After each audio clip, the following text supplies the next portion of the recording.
Entry-level jobs are vanishing at an alarming rate. It's likely to be one of the most challenging times in history for graduates to get a job today. The perfect storm of AI, political instability, and economic uncertainty are causing what some are calling the job apocalypse. If you don't hire people right now, the company will cease to exist in 15 years. If the first rung of the job ladder is disappearing, what does that mean for the future of work? I'm Isabel Barrick.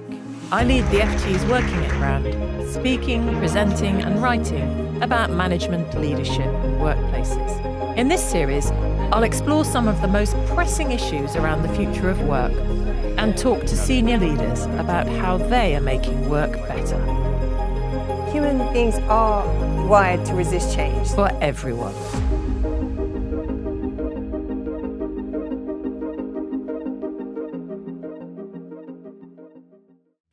Job openings for graduates are at an all-time low.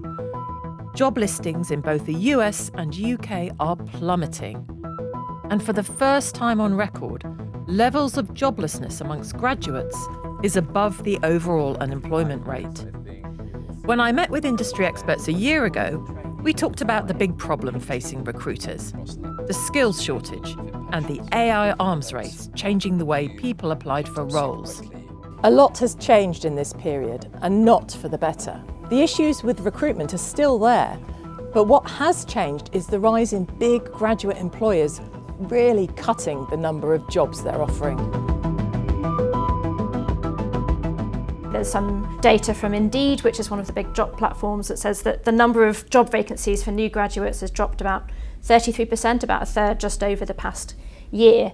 So that just means more people, because we know that more and more people are going to university chasing fewer and fewer jobs. Some people talk about this idea of a diamond-shaped structure where you might have your top people, your CEOs at the top, but then a lot of people in the middle, but not many people at the bottom. I struggle to figure out how that's going to work, because there's the very obvious problem that anyone can think of, that where are the people in the middle going to come from if you're only hiring a few at the bottom? Chris Eldridge, chief executive at recruitment firm Robert Walters, met me at the FT's video studio. So what are you seeing in the market for graduates at the moment? What's the big picture? I think if you zoom out, it's likely to be one of the most challenging times in history for graduates to get a job today. The one consistent factor is the economy. I think companies want to hire when they've got some foresight into the economy. And today, it's a really challenging time to be able to forecast what's going to happen next. We see that then in hiring numbers. Companies just don't want to risk their capital right now, and therefore they're just pausing the graduate intake. But that pause really has now lasted for 2.5 years. So what's the knock-on effect of a 2 or 3 year pause in early career hiring, further up in workforce development? I think what we'll end up doing is we'll end up finding in 2 or 3 years' time a kind of void of talent. If you're not bringing in new skills now, what you tend to do is hang on to the existing staff you've got and then you promote them. You potentially over-promote them. I think particularly when you look at the US market, what they're looking for when they say is kind of new applicants to the market, recent graduates, they don't mean someone that's coming out of university today. What they're really looking for is somebody with 1 or 2 years experience.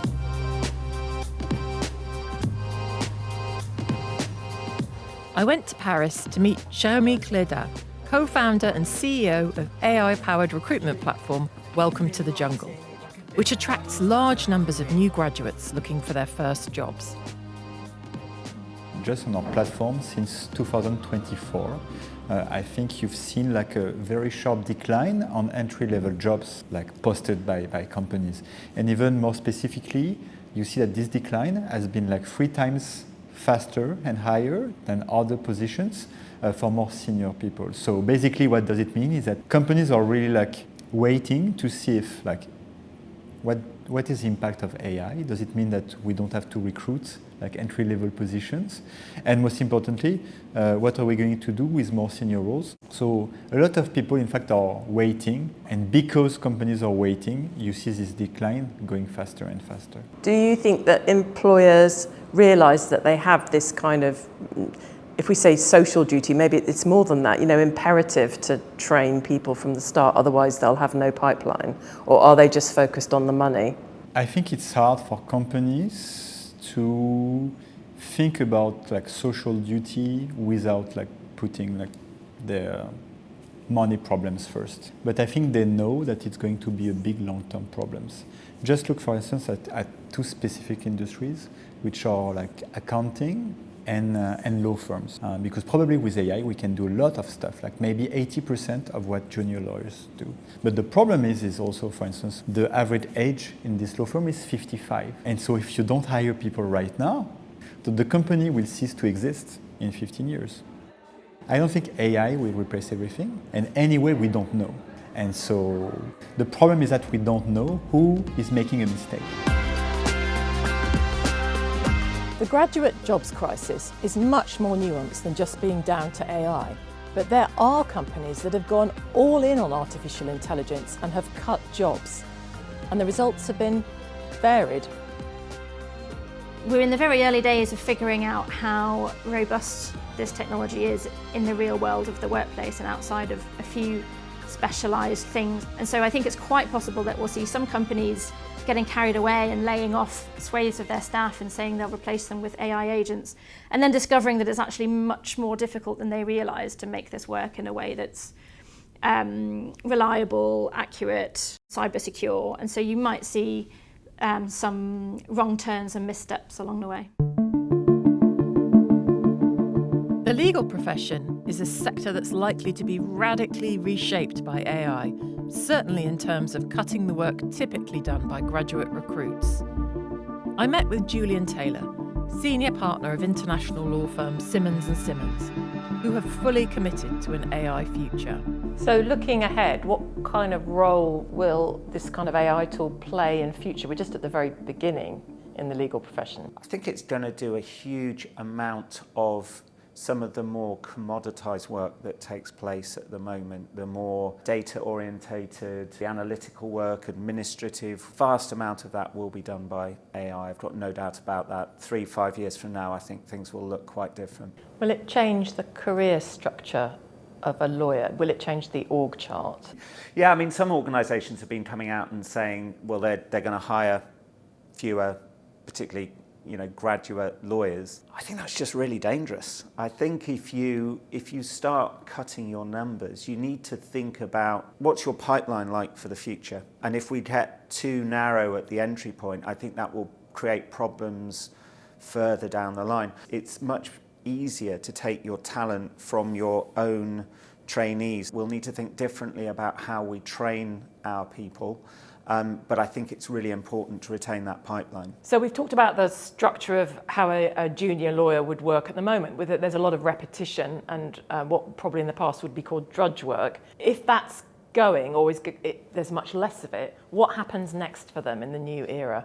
We'll need to find ways, if AI is doing that, of ensuring that they still learn. You learn from maybe the third or fourth time that you do that stuff. You're not still learning in quite the same way after the 20th or 25th time that you're doing it.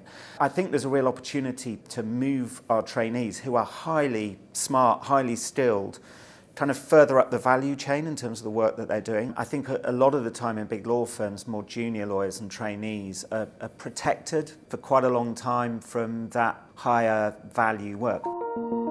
In 2023, Simmons & Simmons launched their in-house Gen AI tool called Percy.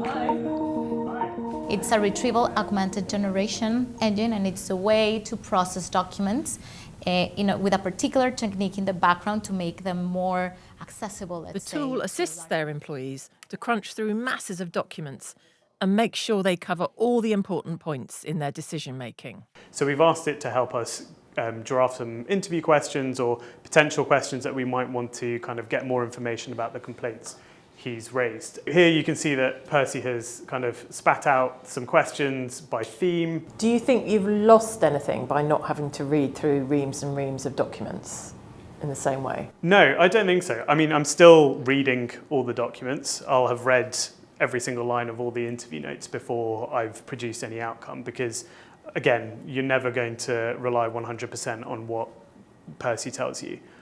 So I've still done that, but then what it's allowed me to do is kind of just ensure that the output that I'm creating is just that bit more accurate. So there's been some research that shows that humans tend to cognitively offload when we're using AI. We don't engage with it at quite the same intensity as when we're processing stuff that we're reading and writing about. How do you get past that? Because you have to as lawyers. Where you might see the cognitive offload happen is where people kind of shortcut their prompts. And naturally what you get back is also not as good. Here you can see that there's time's been taken out to actually produce the prompt, and that actually requires you to actively engage in what the output that you want is. So until you do that, you're then not actually going to get what you want from the AI. So your prompting skills are improving along with your legal skills? Yeah, absolutely. Being adept at writing prompts is currently key to using AI effectively in law firms and elsewhere. It requires us to communicate complex ideas effectively and clearly, and will be a skill most of us need for the future. Expensive talent wars still continue in the legal sector, but could the lure of AI training and job augmentation be what sways the best talent? You've got to be comfortable using AI. I've moved my messaging a bit internally when I'm doing town halls from trying to reassure people to I think people have to be a little bit scared, because I think jobs will disappear. We don't quite know how things will be in a few years' time. It's all changing pretty rapidly. So they need to be able to be flexible with whatever's taking place. As employees, we have to accept that our bosses are in a period of experimentation, and we're part of it. Some of them are going all in on AI at the expense of jobs, and some of them are maintaining hiring, especially at the junior level. But for students and graduates, it raises the question of whether university is even worth it anymore. My feeling is yes. If you've got a degree from a top university, that's always going to start your career off on the right foot. But overall, the education system, both in schools and universities, is not equipping graduates and school leavers with the skills and also the critical thinking that they'll need for a future-proof career in the workplaces of tomorrow. So if you look back sort of hundreds of years to medieval times, one of the ways in which young people learned their skills was that they would be apprenticed to a master, and actually often their middle-class families would save up their money and pay that master craftsman to take their young person on. And you know, I have talked to some people who think that maybe that's going to be a model for the future, because if a big company can't really monetize the skills of their more junior people, rather than not hire them at all, maybe they'll be willing to take them on in exchange for some sort of fee. Or the alternative would be, you know, a return of a kind of indentured labour, which also happened with apprenticeships, whereby, you know, a company can say, well, look, we'll take you on and train you, even though we can't really sell your skills just yet. But in return, you know, once you're fully trained, you're going to need to stick with us for 10 years or whatever. It's interesting to see how these sort of super modern problems are having people reaching into the history books for potential solutions. AI evangelists are saying that the skills that will be needed for entry-level jobs in future are changing fast. And some of them are even guessing what skills are going to be needed for jobs that don't exist yet. But in the meantime, we're cutting those entry-level jobs and the drudgery that goes with it. But are we throwing out something valuable when we do that? Those entry-level jobs create the pipeline for the future. And without it, we may all be adrift.